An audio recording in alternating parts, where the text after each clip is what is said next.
अरविंद केजरीवाल जी के नेतृत्व में दिल्ली सरकार ने जो लगातार काम किया, दिल्ली के अंदर, दिल्ली के चारों तरफ जो राज्य हैं केंद्र सरकार के साथ, हमने एक सकारात्मक अप्रोच के साथ सबके साथ संवाद किया,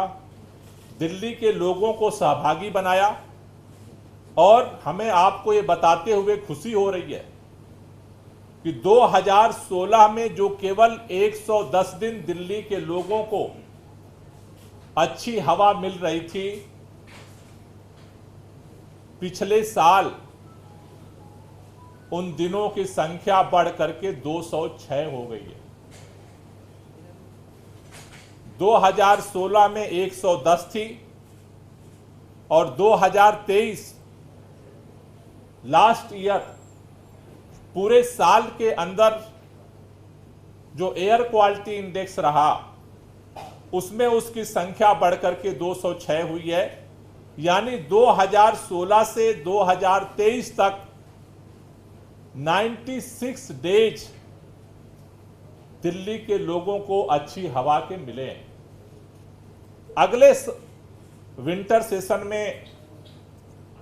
इस प्रदूषण के स्तर को और कैसे कम किया जाए, क्योंकि दिल्ली के अंदर हम देखते हैं कि जो प्रदूषण का स्तर है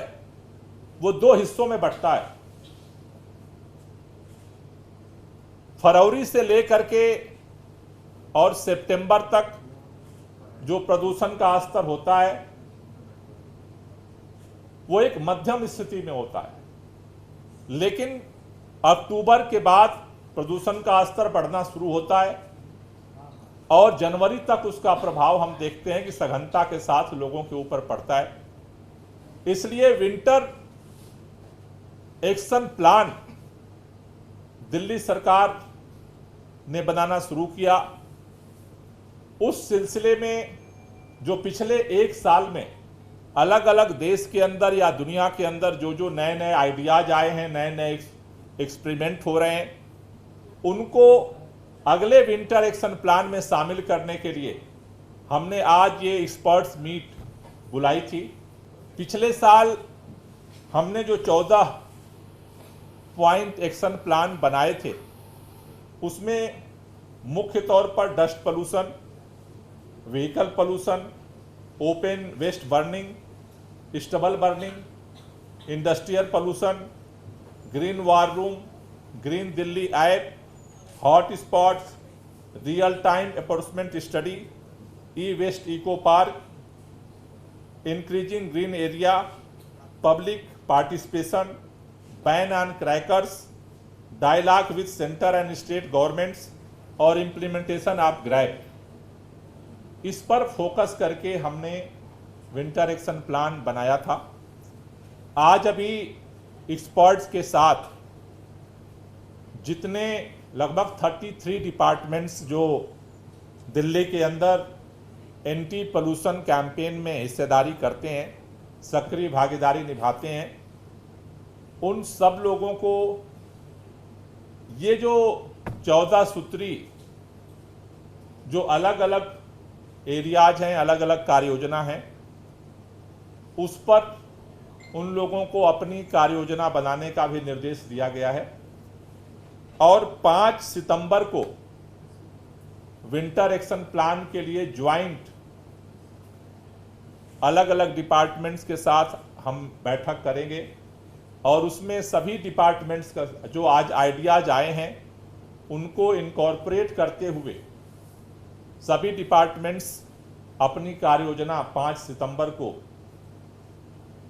ज्वाइंट मीटिंग में प्रस्तुत करेंगे। 5 सितंबर की ज्वाइंट मीटिंग में जो कार्य योजना अलग अलग विभागों की तरफ से प्रस्तुत की जाएगी उसको पर्यावरण विभाग स्टडी करेगा और उसको कंपाइल करके फिर सरकार के सामने प्रस्तुत करेगा, जिस पर सरकार निर्णय लेकर के और उस विंटर एक्शन प्लान को पब्लिक के सामने प्रस्तुत करेगी। दिल्ली के अंदर एक बड़े पॉइंट है, जैसे आनंद विहार है, वजीरपुर है, नरेला है, वहाँ प्रदूषण का स्तर उस समय काफ़ी जो है वो बढ़ता है। अगर नॉर्मल जगह 200 है तो वहाँ 300 पहुँच जाता है। तो एक सजेशन ये आया है कि उस एरिया में जहां हॉट स्पॉट्स का एरिया है वहां पर व्हीकल को रिस्ट्रिक्ट किया जाए और वहां पर जो इलेक्ट्रिक वाहन है उनको जो है इलेक्ट्रिक बसों को, इलेक्ट्रिक जो ई रिक्शाज हैं या इलेक्ट्रिक जो गाड़ियां हैं उनको वहां पर जो है प्रमोट किया जाए, वहां पर उनकी संख्या बढ़ाई जाए लोकल लेवल पे पॉइंटेड तरीके से, जिससे कि जो हॉट स्पॉट्स हैं उसका जो व्हीकल पोल्यूशन है टारगेटेड तरीके से उसको कम किया जा सकता है। इसके साथ साथ एक बात पे काफ़ी चर्चा हुई है कि दिल्ली के अंदर हम ये देखते हैं कि जब 25 अक्टूबर के बाद प्रदूषण का स्तर बढ़ना शुरू होता है, उसमें दो मेजर कारण होते हैं। एक, हवा रुक जाती है, दूसरा उसी समय दिवाली आती है, और तीसरा जगह जगह पराली जलना शुरू होती है। तो ये तीनों जो घटनाएं होती हैं, अगर बारिश नहीं होती है तो दिल्ली के अंदर एक लेयर पैदा हो जाती है और जितने पोल्यूटेंट कण हैं वो ऊपर नहीं जाते, नहीं फैलते। तो पिछले साल हम लोगों ने इसको लेकर के एफर्ट शुरू किया था, कृत्रिम वर्षा को लेकर के, आर्टिफिशियल रेन को लेकर के, लेकिन आर्टिफिशियल रेन के संदर्भ में चूंकि कई तरह के परमिशन चाहिए, तो आईआईटी कानपुर ने एक प्रेजेंटेशन दिया था और चूंकि वो समय काफ़ी नज़दीक था इसलिए उनके परमिशंस का और उसके जो सारी फॉर्मेलिटीज चाहिए उसमें उसको पूरा करना कठिन था। तो अभी ये सजेशंस आए हैं कि इसको लेकर के पहले से ही काम शुरू किया जाए। तो कल मैं पर्यावरण मंत्री जी को एक चिट्ठी लिखूंगा, खासतौर से आर्टिफिशियल रेन को लेकर के, कि जितने आईआईटी कानपुर के जो एक्सपर्ट्स हैं उनको भी सेंट्रल गवर्नमेंट जो है वो बुला ले, पर्यावरण मंत्रालय, हम लोग भी दिल्ली के जो अधिकारी हैं हम सब लोग उसमें शामिल होंगे, और सेंट्रल गवर्नमेंट को जिन जिन विभागों को परमिशन देना है उनको भी बुला लिया जाए, जिससे कि समय रहते अगर एक ज्वाइंट मीटिंग करके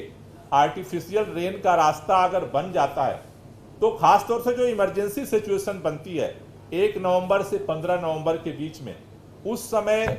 हम चाहते हैं कि उसका हम लोग सदुपयोग कर पाएं